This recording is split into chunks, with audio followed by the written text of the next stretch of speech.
Aan die begin van 'n nuwe jaar was 2 susters op pad huis toe na die kerk, terwyl hulle oor die preek gesels.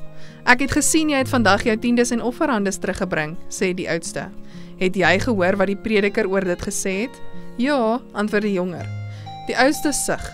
Ek voel sleg omdat ek vandag niks aan God kon terugbring nie. Verras, vra die jongste. Maar het jy nie 'n salaris gekry nie? Jy het mos 'n goeie werk.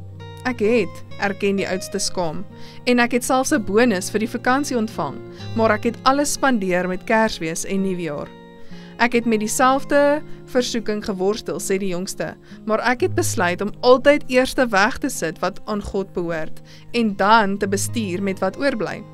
Jesus het alles gegee, selfs sy lewe, om ons te red.